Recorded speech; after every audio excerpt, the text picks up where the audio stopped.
Aeropuerto de París, 20 minutos pasada la medianoche. El último vuelo del día acaba de aterrizar y los equipos de mantenimiento se disponen a repintar la pista. Tiene poco que ver con la aviación y mucho con el cambiante aspecto de la Tierra.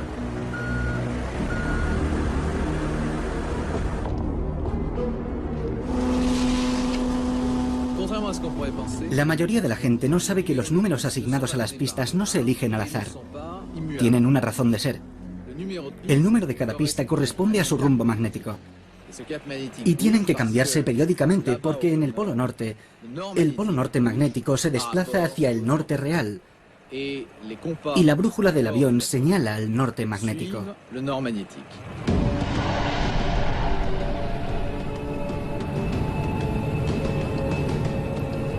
Aunque cueste creerlo, el polo magnético se mueve. Lo suficiente para que cada 5 años deba actualizarse su posición.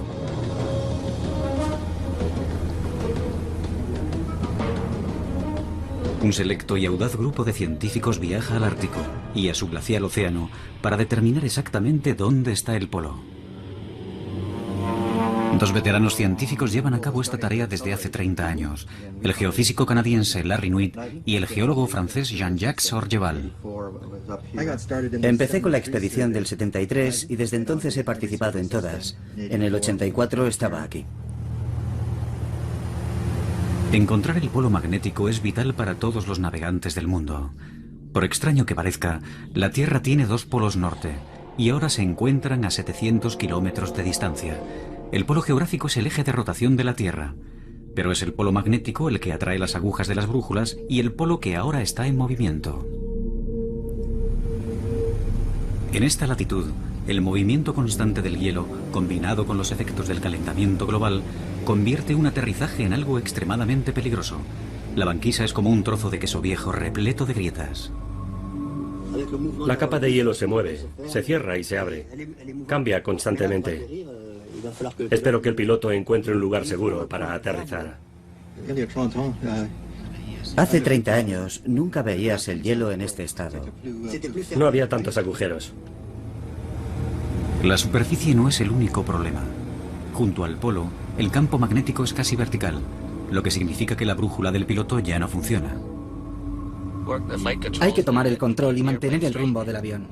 Se ve obligado a valerse del sol y de un antiguo sextante para orientarse. Ahora tiene que encontrar un lugar seguro en el hielo para aterrizar. El piloto acerca el Twin Otter al suelo.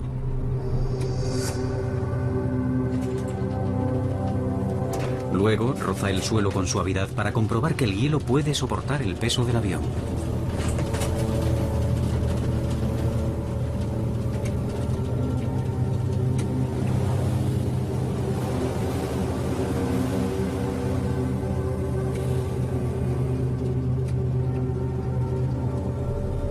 Tras varios intentos, el piloto se arriesga a aterrizar.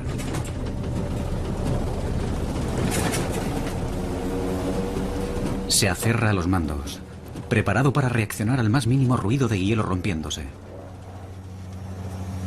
Si el avión de 5 toneladas se hundiera, nadie acudiría a rescatarlo.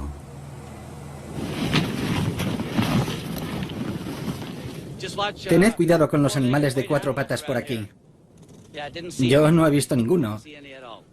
Pero los hay. a veces se esconden. Es un rifle del calibre 12.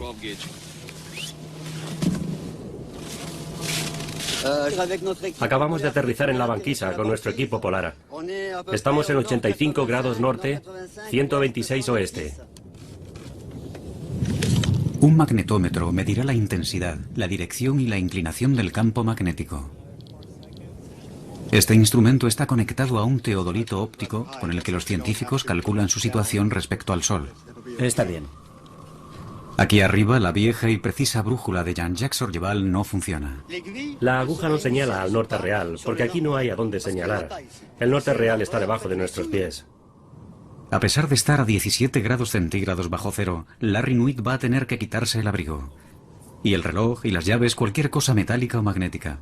Es la única forma de hacer una medición precisa. Esta operación se repetirá por toda la presunta región del polo. Solo entonces los dos expertos podrán determinar la posición oficial del polo magnético.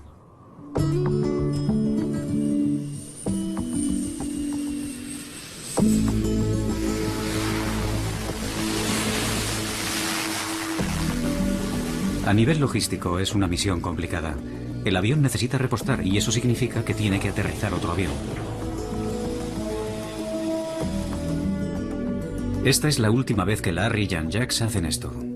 Ahora el polo está demasiado alejado de la costa y con la creciente fragilidad de la banquisa resulta demasiado peligroso.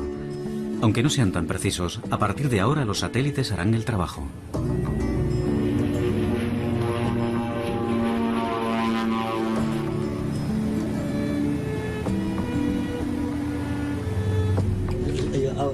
Antes de 1994, el polo ya se desplazaba unos 10 kilómetros al año de forma constante.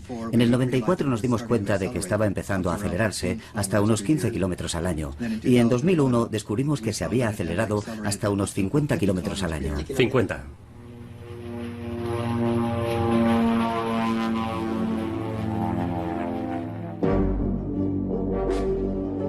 En 1831, el capitán de la Marina Británica, James Clark Ross, fue el primero en determinar la posición del polo norte magnético en el norte de Canadá. Desde entonces, el polo magnético se ha desplazado, increíblemente, 2000 kilómetros. Los nuevos cálculos demuestran que ahora se desplaza entre 55 y 60 kilómetros al año. Y si nada cambia, alcanzará Siberia en torno al año 2040.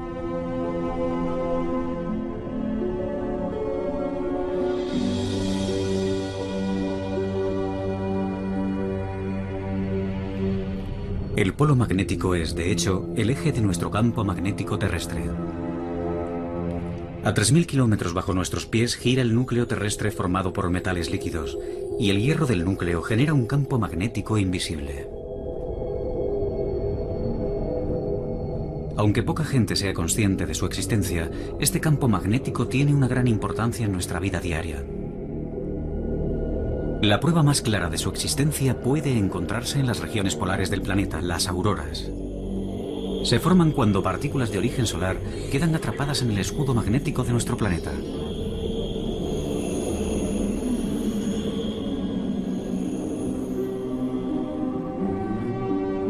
El escudo que rodea la Tierra a modo de burbuja protectora alcanza una altura de decenas de miles de kilómetros.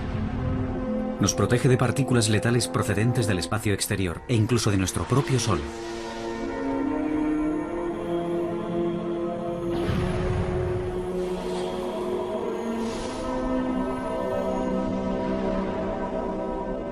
El Sol produce una corriente constante de radiación que causaría estragos en la Tierra si no estuviéramos protegidos por nuestro escudo natural. Sin el campo magnético, la atmósfera terrestre tal y como la conocemos desaparecería, y con ella cualquier forma de vida. La Tierra estaría tan muerta como Marte o la Luna, ninguna de las cuales tiene un campo magnético. Pero la cuestión permanece. ¿Por qué se desplaza el polo magnético a tanta velocidad? ¿Y dónde terminará?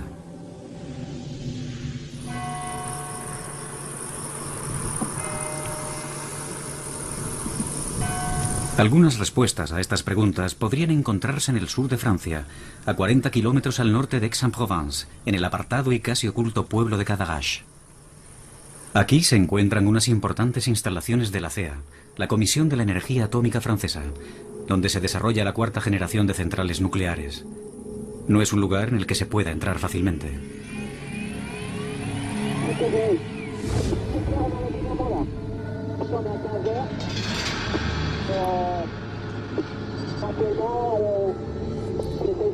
En este centro intentan comprender qué es lo que pasa a miles de kilómetros bajo nuestros pies. Un equipo de físicos, dirigidos por Arnaud Chiffodel, ha diseñado un experimento único que reproduce un campo magnético muy similar al de la Tierra. En el interior hay un metal líquido, es sodio. Es un metal muy ligero y un excelente conductor eléctrico. Debajo de estas campanas hay dos conductos, uno a cada lado, que conectan las turbinas del cilindro. Una gira en una dirección y la otra en la dirección opuesta, y producen muchísima energía. Ponen el fluido en movimiento, agitándolo como si fuera una batidora gigante.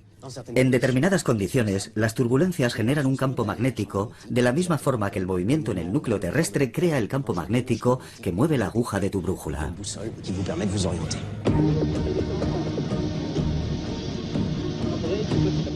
En el año 2006 se necesitaron meses de preparativos antes de que el equipo estuviera preparado para reproducir el campo magnético de la Tierra. Es un experimento muy peligroso. El sodio líquido en el interior de las turbinas es muy inestable, explota en contacto con el agua y se incendia si es expuesto al aire.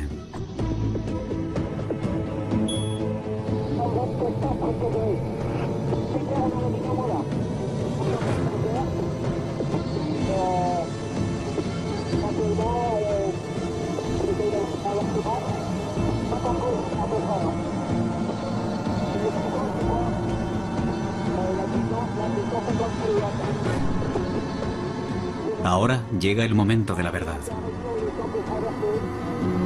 Bien, el campo magnético se hace más fuerte.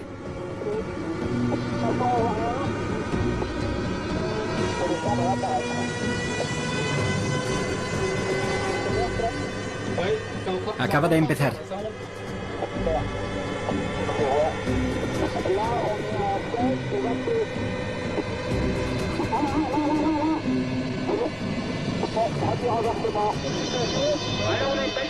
Se mueve, se mantiene, fluctúa.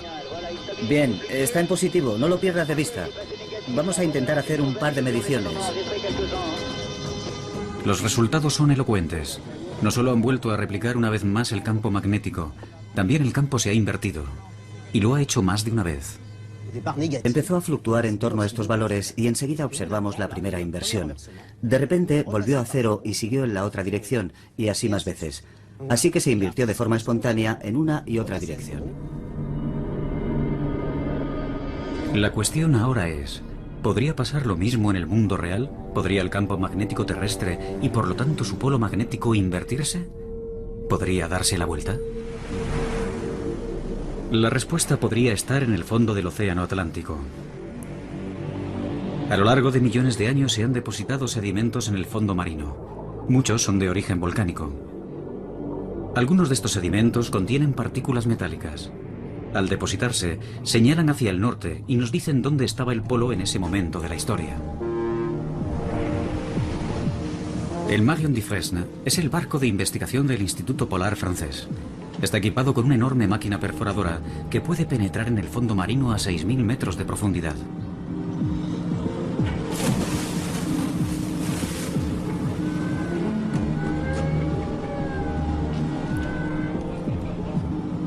Más de 40 científicos están aquí, en mitad del océano, extrayendo muestras del fondo marino que tienen millones de años de antigüedad.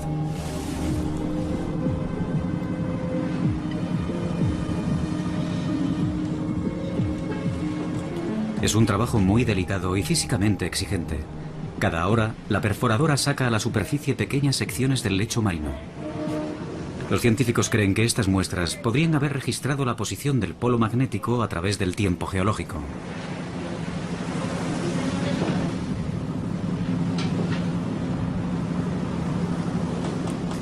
Las muestras serán enviadas a un laboratorio francés, donde los científicos esperan poder desvelar sus secretos.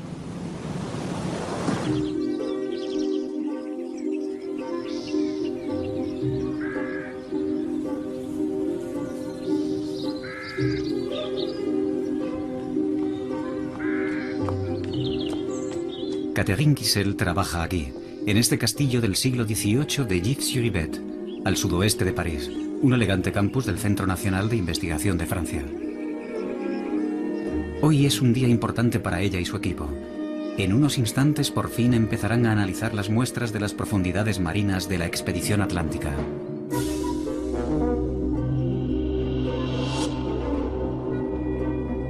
Los sótanos del castillo son perfectos para conservar las muestras de sedimentos que los científicos franceses han recogido por todo el mundo desde el comienzo del siglo XX. Vamos a abrirlo.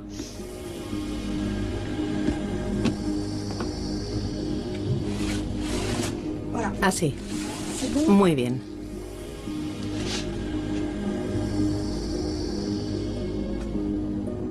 Los sedimentos son cuidadosamente cortados e introducidos en una máquina que medirá las propiedades magnéticas de las muestras.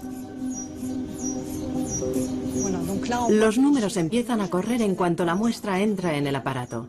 Ese tubo largo se detiene cada 2 centímetros para una medición instantánea de toda la información contenida en las partículas magnéticas del sedimento, especialmente la orientación magnética. Así podemos definir la posición del polo magnético a lo largo del tiempo. De hecho, la investigación submarina ha demostrado algo casi increíble. El análisis de los sedimentos marinos demuestra que el polo norte magnético no solo se ha movido, también se ha invertido por completo. Actualmente los científicos creen que a lo largo de 250 millones de años, los polos se han invertido completamente más de 300 veces. En una sección como esta, a veces detectamos una inversión de los polos. En un extremo del testigo, todas las partículas señalan en una dirección, por ejemplo, el polo norte, y en el otro extremo señalan al sur.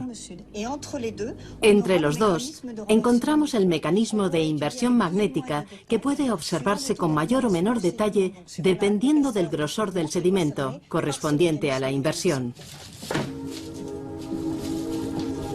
El polo magnético se desplaza de norte a sur y viceversa aproximadamente cada 250.000 años. La última inversión sucedió hace 780.000 años. La siguiente hace mucho que tenía que haber sucedido. Es un fenómeno natural de nuestro planeta. Los polos se invierten. Volverá a pasar. ¿Pero cuándo? Esa es la gran pregunta. Tras pasar los últimos 30 años estudiando el polo, Larry Nuit está seguro de que el polo norte magnético se desplaza cada vez más y más deprisa. Y se pregunta si eso significa que seremos testigos de una reversión geomagnética cuyas consecuencias le preocupan. Algunos meses después de la expedición ártica, decide consultar a su amigo y colega Jean-Jacques Orgeval en París. Hola, Larry. Hola. ¿Cuánto tiempo? Orgeval ha organizado una reunión en el Instituto Geológico francés. Espero que no estés muy cansado. Vengo con ganas. Bien. No lo hubiera imaginado.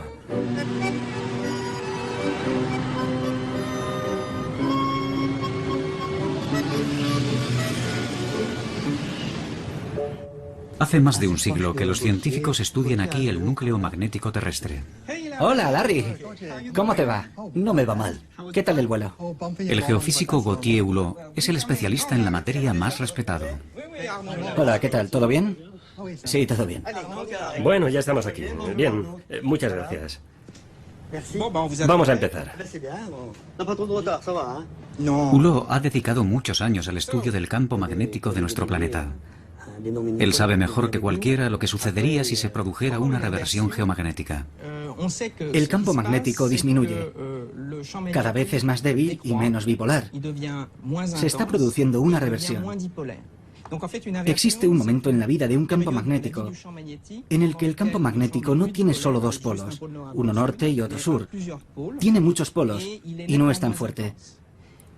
Cuando la gente piensa en una inversión de los polos, imagina que el norte magnético empieza a desplazarse hacia el sur y que el polo sur magnético empieza a desplazarse al norte. Lo que sucede en realidad es que el campo magnético se debilita hasta tener solo un 10% de su fuerza actual. Y cuando eso sucede, el campo magnético se hace cada vez menos bipolar. Eso significa que en la superficie terrestre aparecen numerosos polos magnéticos, varios polos norte magnéticos y varios polos sur magnéticos. Y todos esos polos comienzan a moverse y a entrecruzarse en un complejo baile. El baile solo termina cuando el campo magnético vuelve a fortalecerse. A medida que se fortalece, los polos magnéticos se funden gradualmente hasta que volvemos a tener una situación bipolar, con un polo norte magnético y un polo sur magnético. Cuando el proceso de la reversión geomagnética se produzca, podría durar miles de años. Durante ese tiempo, el escudo magnético será como un colador para los rayos cósmicos.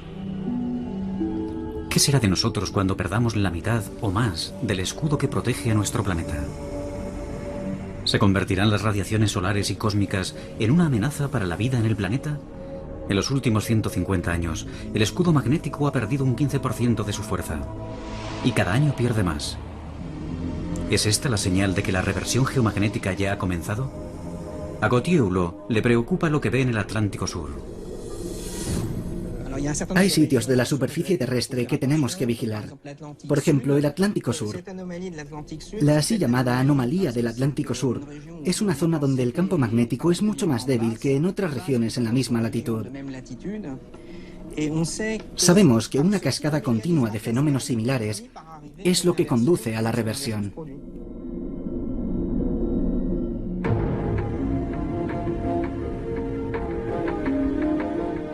Nuestro polo errante está reduciendo la fuerza de nuestro escudo magnético y los científicos controlan el campo magnético cada día. Larry Nuit y sus colegas científicos de todo el mundo vigilan atentamente la actividad solar y cualquier fluctuación en el campo magnético. Es la llamada Red Intermagnet, que significa Red Internacional de Observatorios Magnéticos en Tiempo Real. En Canadá, los datos de Intermagnet llegan al laboratorio geomagnético, situado cerca de la capital, Ottawa. Aquí es donde Larry trabaja. Hay actividad intensa por encima de 900. Eso es mucho. Sí, ¿Y la velocidad del viento solar? la verdad es que es muy alta. No sé qué deberíamos hacer. Esto es muy importante. Creo que será mejor que emitamos una alerta. Es lo bastante fuerte como para afectar a los sistemas eléctricos y a todos los demás. Larry y otros han observado que a medida que el campo magnético se debilita, somos más vulnerables a la radiación procedente del Sol. El Sol nos lanza constantemente partículas cargadas y de vez en cuando se produce una erupción solar y muchas partículas cargadas de energía chocan contra el escudo magnético terrestre, haciendo que oscile o vibre o que cambie con mucha rapidez.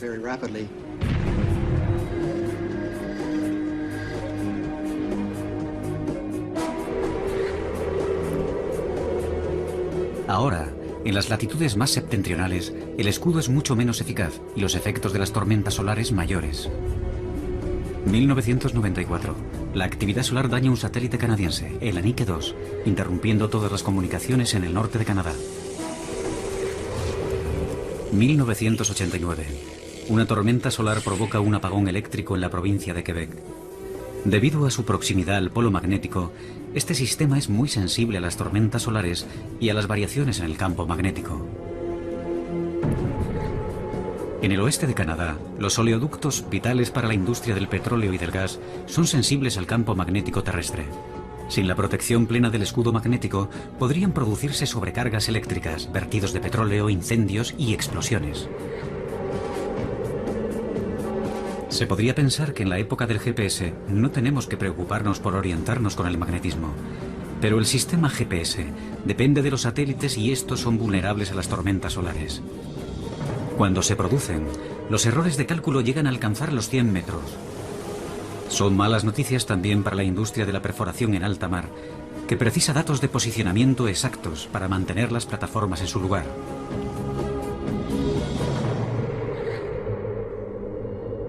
Si queremos entender los problemas que provocaría un escudo magnético débil, solo hemos de pensar en los astronautas. Ellos ya lo están experimentando. La NASA tiene que tener en cuenta el nivel del campo magnético cuando planea un paseo fuera de la Estación Espacial Internacional. Y lanza un beso. Es algo que experimentó la astronauta Julie Payet en su segunda misión en la Estación Espacial Internacional.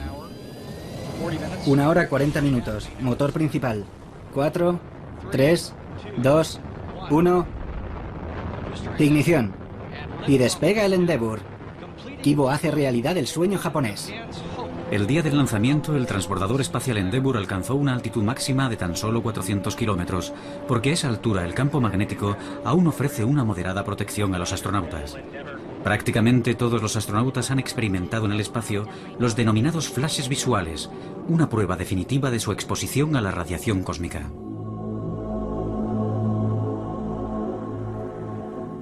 Debes mantener los ojos cerrados y adaptarte un poco en la oscuridad antes de poder percibir esos flashes de luz pasando por delante de tus ojos.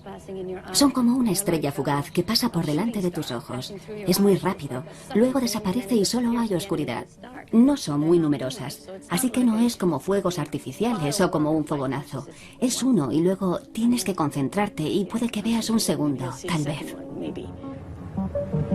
Experimentos realizados a bordo del transbordador espacial demuestran que esos fogonazos se producen cuando partículas del espacio exterior, cargadas eléctricamente, chocan con la retina en el ojo. Un par de experimentos más. Esto se llama Althea y mide las radiaciones cósmicas. Metemos la cabeza en este aparato y así podemos saber con precisión cuándo se produce una alteración visual con unos sensores que miden el impacto de la energía cósmica. Si sabemos que la actividad solar va a ser especialmente intensa, que lanzará partículas cargadas hacia la Tierra y por lo tanto a la nave espacial en órbita, nosotros a veces nos protegemos en sitios de la estación, sitios que están más protegidos que otros. Nos llamarían desde Tierra y nos dirían que se esperan erupciones solares y que es mejor que vayamos a esas zonas mejor protegidas hasta que termine la tormenta. Y después seguimos con nuestro trabajo. Muchas investigaciones que ahora se llevan a cabo en la estación espacial intentan comprender mejor el fenómeno de la radiación, cómo afecta al cuerpo humano y cómo protegernos de ella.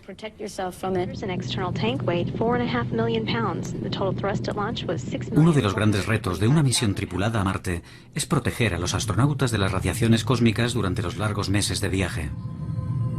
Si se produjera una tormenta solar fuerte, los astronautas podrían morir. Los rayos cósmicos pueden penetrar prácticamente todas las superficies y atravesar el cuerpo humano.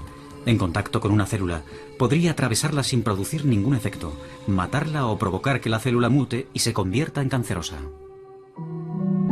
Los científicos creen que los rayos cósmicos también podrían dañar o afectar los circuitos de los ordenadores de una nave espacial. Por esa razón, el transbordador espacial lleva 5 ordenadores que trabajan en paralelo y votan democráticamente para decidir qué información es correcta. Si el campo magnético deja de proporcionar la protección adecuada, tendrán que adoptarse medidas similares aquí en la Tierra para los aviones y los sistemas informáticos.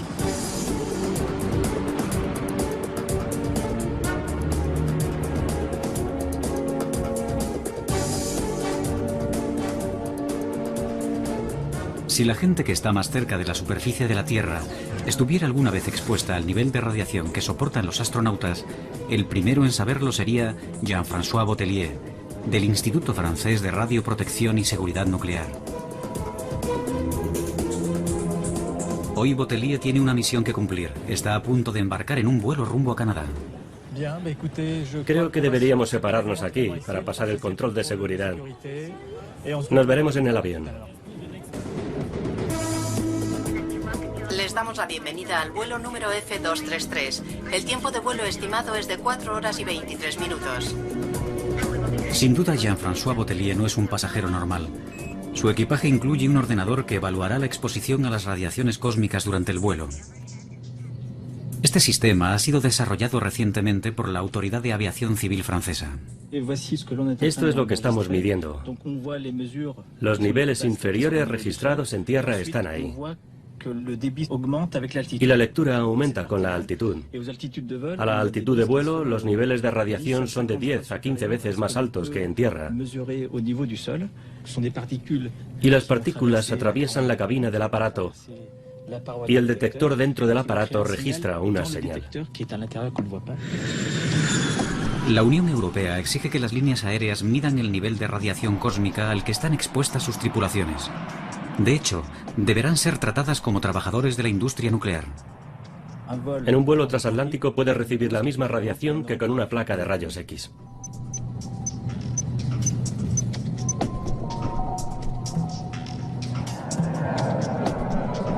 Si el campo magnético se debilita, tendremos menos protección y las radiaciones cósmicas aumentarán tanto en la Tierra como en el aire. A las personas con niveles altos solo se les permitiría hacer rutas con baja exposición a las radiaciones, en torno al Ecuador, por ejemplo, o tendrían que quedarse en tierra 1 o 2 meses. Afortunadamente, el campo magnético de la Tierra no se reducirá hasta un punto en el que resulte peligroso viajar en un vuelo comercial. Pero es posible que los cambios en el campo magnético estén afectando ya a los animales.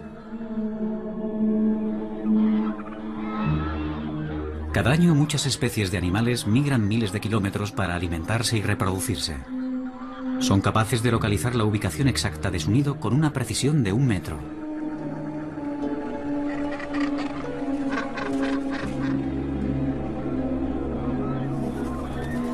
Los científicos estudian la importancia del campo magnético en el asombroso sentido de la dirección de algunas especies. En las Islas Gloriosas, frente a las costas de Madagascar, en el Océano Índico, el biólogo del CNRS, Simon Benamou, estudia la conducta de las tortugas marinas.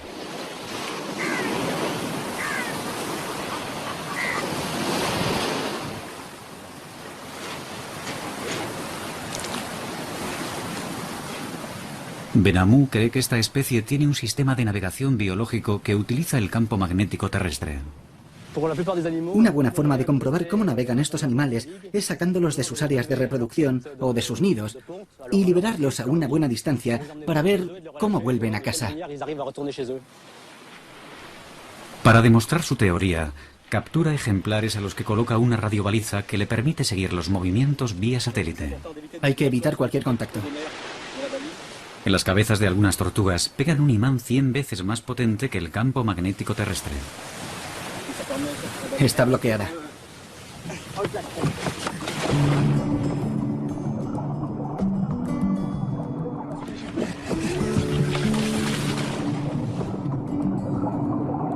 Los próximos meses seguirán a las tortugas para comprobar si son capaces de encontrar el camino de vuelta a casa.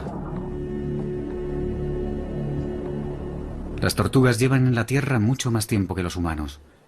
Pero también nosotros hemos estado sometidos a las idas y venidas del escudo cósmico en sus constantes vagabundeos. Puede que el polo no se haya invertido totalmente muchas veces a lo largo de la historia del hombre, pero según Catherine Kissel, sí ha hecho largas excursiones.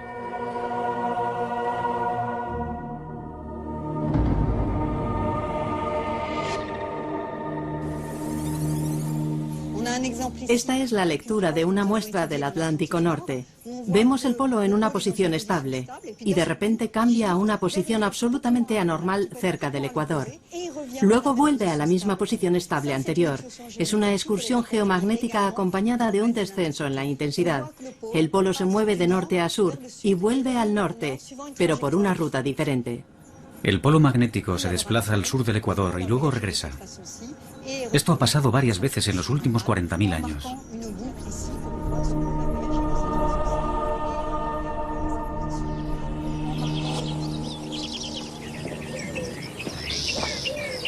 Pero no es necesario retroceder decenas de miles de años para encontrar evidencias de que la intensidad del campo magnético ha experimentado cambios.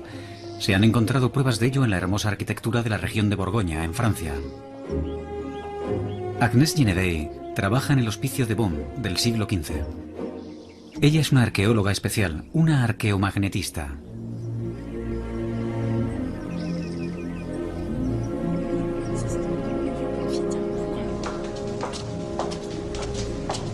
Hoy tiene una reunión con Bruno François, el conservador del museo. Espera lograr convencerle de que le deje un fragmento de una vieja baldosa de cerámica del suelo original. La necesita para poder elaborar un registro de las fluctuaciones del campo magnético terrestre en el pasado. El óxido terrestre de las baldosas le proporcionará esa valiosa información. Es un punto de referencia crucial. Intentamos determinar la intensidad del campo magnético congelado en estas baldosas cuando fueron fabricadas, entre 1448 y 1452.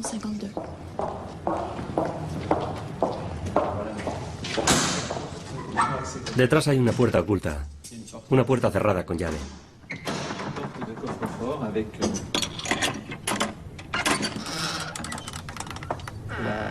Esta es la famosa habitación con el suelo de baldosas original. Una se ha despegado. Puedes ver la calidad del material. Es maravillosa. Es perfecta para nuestro análisis. Es maravilloso. Vamos a salir.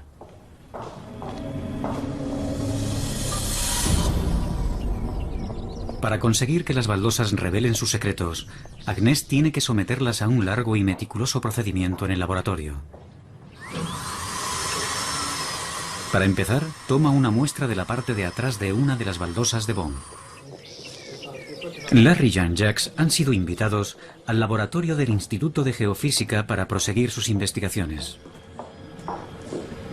Este es el instrumento que usamos para medir la intensidad.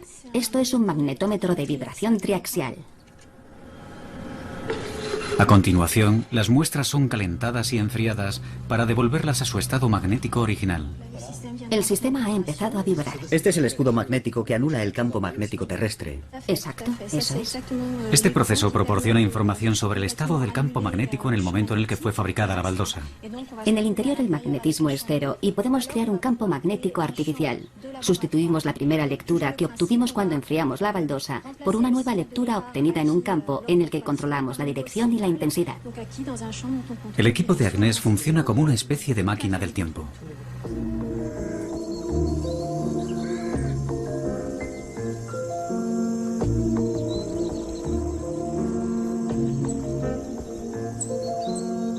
Agnès lleva a Larry y Jean-Jacques a conocer a su colega de investigación, Yves Gallet.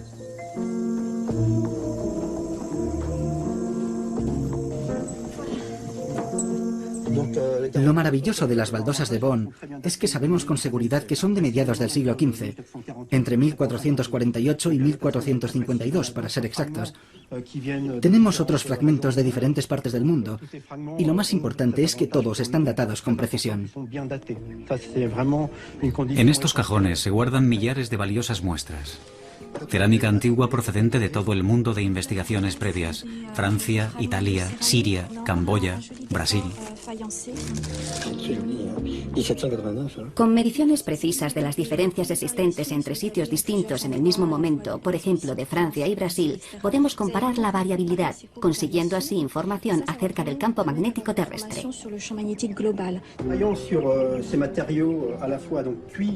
Los resultados de la comparación de fósiles magnéticos son sorprendentes. Demuestran que las variaciones en la intensidad del campo magnético durante el último milenio coinciden con cambios climáticos bruscos. Agnès e Yves van un paso más allá. En una teoría que aún ha de ser demostrada, se preguntan si los cambios en la intensidad magnética y los cambios climáticos asociados podrían haber determinado el curso de la historia. Muchos investigadores creen ahora que la caída de algunos de los imperios más grandes del mundo podría estar relacionada con fenómenos climáticos como las sequías. Esos cambios habrían causado hambrunas, la dispersión de la población y finalmente crisis políticas. La relación entre el clima y el campo magnético abre nuevas y fascinantes perspectivas en la historia antigua, especialmente en los momentos de transición, cuando unas sociedades desaparecían de la noche a la mañana mientras que otras florecían. En el Oriente Medio, el imperio acadio del antiguo Egipto cayó en torno al año 3000 a.C. Y en Centroamérica, en Yucatán, la civilización maya desapareció en torno al año 1000 después de Cristo. Agnès e Yves creen que los cambios climáticos están conectados con las variaciones del campo magnético. Pero la cuestión es, ¿cómo están conectados?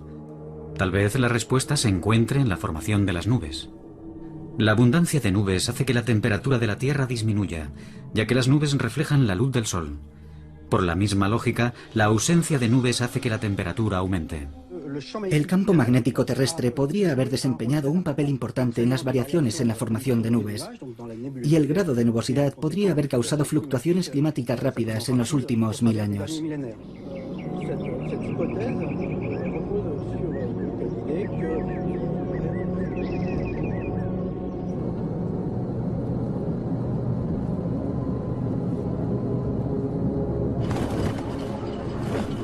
Para aprender más, Larry viaja hasta Copenhague, al Instituto Espacial de Dinamarca.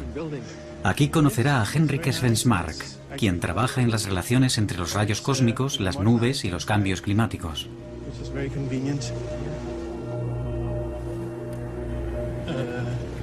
Por aquí. ¿Es aquí? Esta es la cámara de nubes. Como observarás, Svensmark muestra a Larry su cámara de partículas cósmicas. las partículas caen y la idea fundamental es que los rayos cósmicos que entran en la atmósfera ayudan a formar nubes. Nubes normales.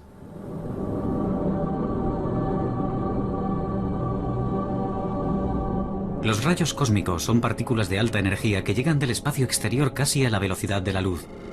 Son más potentes incluso que los vientos solares. Si atraviesa el campo magnético, tiene que atravesar la atmósfera, y entonces puede pasar. En esta cámara puedes ver el efecto de los rayos cósmicos. En la cámara, los rayos aparecen como estelas blancas. Svensmark cree que en la atmósfera el vapor de agua se condensa alrededor de estas estelas formando nubes. La forma en que esto sucede puede explicarse con un sencillo experimento. Tengo aquí una botella con un poco de agua. Si ahora cambio la presión y no hago nada más, no pasa nada. Pero si ponemos semillas de nubes, por ejemplo, poniendo dentro pequeñas partículas de humo, ya verás lo que pasa. Un poco de humo. Pongo un poco. Hay un poco de humo dentro. Dices que actúa como semillas. Es el mismo proceso que enfriarlo. Si ahora lo suelto, Sí, el cambio de presión. y eso pasa simplemente porque has introducido la semilla necesaria para que se formen las nubes. De forma que si tienes semillas en la atmósfera, se formarán nubes de agua. El agua se condensa alrededor de las partículas de humo formando una nube en la botella. En su experimento, las semillas de las que habla Svensmark son los rayos cósmicos y podemos ver cómo influyen en el clima de la Tierra. Pero tenemos dos capas de protección contra esos rayos. El campo magnético de la Tierra, al igual que el del Sol. El escudo solar es cientos de veces más fuerte que el de la Tierra y protege todo el sistema solar. Pero el escudo solar tiene su propio ciclo y cuando se debilita, nosotros somos más vulnerables. Ahora parece que el escudo o campo magnético del Sol está disminuyendo. Así que tanto el campo magnético terrestre como el campo magnético solar están ahora disminuyendo. Los dos van en la misma dirección, y eso sugiere que en la actualidad nos encontramos en un período de enfriamiento de la Tierra. En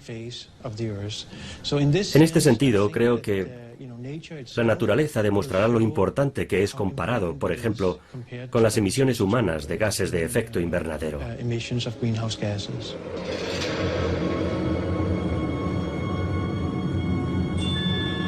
Pero cualquier teoría que afirme que la Tierra puede estar enfriándose y calentándose al mismo tiempo es altamente polémica, especialmente considerando que la actividad magnética del Sol no es algo que los climatólogos relacionen con el cambio climático. Podría ser que el debilitamiento de los campos magnéticos esté causando un enfriamiento de la Tierra y las emisiones humanas estén produciendo un calentamiento y que estemos en una competición por ver cuál es el más fuerte.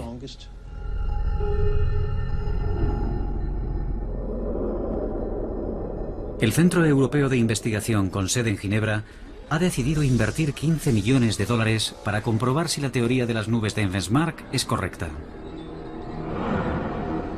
Trabajar con el colisionador del CERN, el más grande del mundo, es la mejor forma de simular con precisión la radiación cósmica de alta energía.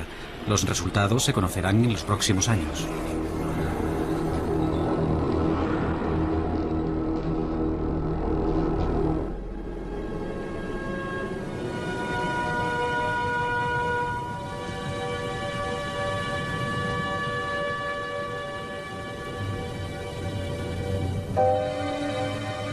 ¿Y qué ha sido de las tortugas de Simón Benamou?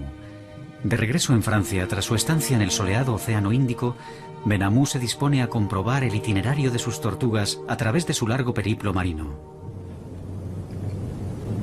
Estoy siguiendo los movimientos de una tortuga hembra liberada en el mar que intenta desesperadamente encontrar el camino de vuelta hasta su lugar de cría.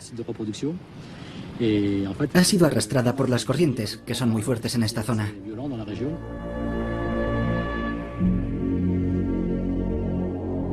Para su sorpresa, pocos meses después las tortugas terminaron encontrando el camino. Las sacamos de su nido donde puso sus huevos, las subimos a un barco y las soltamos en alta mar. Le costó 2 meses encontrar el camino de vuelta. No había comido, así que estaba deseando volver a esta isla para poner sus huevos.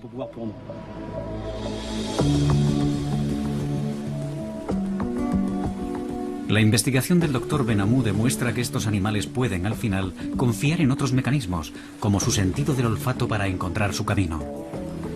Es un resultado tranquilizador, porque las tortugas se encuentran entre las especies más antiguas del planeta.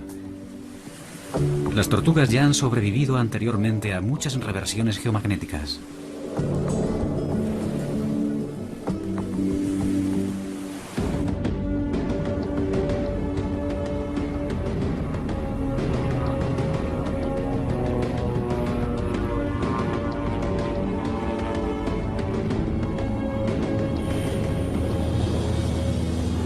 ¿Qué sabemos realmente sobre este amplio y complejo tema? Sabemos que el polo magnético se desplaza. Los científicos están seguros de que los polos se han invertido cientos de veces en el pasado y que volverá a pasar de nuevo en el futuro. ¿Qué efectos tendría un periodo de inestabilidad magnética en el mundo? Un escudo magnético más débil podría causar un aumento en la incidencia del cáncer, ya que nuestro ADN habría de soportar más daños de los rayos cósmicos.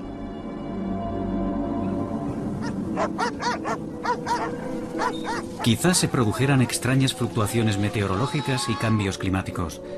Tal vez los turistas del futuro que quieran contemplar la belleza de la aurora boreal tengan que viajar al Ecuador en vez de al norte del Canadá.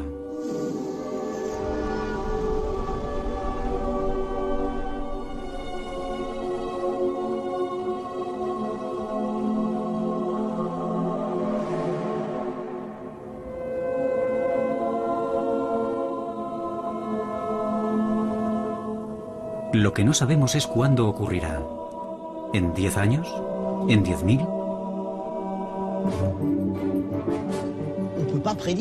Es impredecible. Estoy aquí y realmente no puedo decir si va a ascender hasta arriba en pocos segundos o si descenderá por debajo de ese valor. Al final, cuando se trata de campos magnéticos, hemos de ser humildes ante algo cuya escala está muy lejos de nuestro alcance. Hemos comprendido que es imposible predecir la próxima reversión. Podemos observar el campo magnético hoy y tratar de entender por qué se debilita con tanta rapidez, pero no podemos decir con seguridad si eso conducirá a una reversión. Y por lo que sabemos, quizá nunca podamos predecir una reversión geomagnética. Sabemos que la reversión de los polos magnéticos nunca ha causado una extinción masiva. Incluso nuestro antepasado, el Homo erectus, estuvo presente en la última reversión y sobrevivió. No será el fin del mundo, tan solo el fin del mundo que conocemos. Porque en los 780.000 años desde la última reversión, nuestro mundo ha cambiado profundamente. El próximo cambio magnético tendrá lugar en un mundo en el que todos los aspectos de nuestras vidas estarán unidos a circuitos electrónicos que serán vulnerables a los bombardeos cada vez más destructivos de rayos cósmicos. Desconocemos cómo cambiará todo esto nuestro mundo. Pero un cambio en los polos magnéticos sin duda nos obligará a repensar nuestro lugar en el universo. Solo nos queda esperar estar a la altura del reto. Es maravilloso. Lo que me gusta es que me recuerda al sol de medianoche. Si fuera blanco, estaríamos en el Ártico. Sí, Es muy bello. una forma diferente de belleza. Là, il y a vraiment des choses. Tout le travail des hommes pour bâtir une ville comme ça.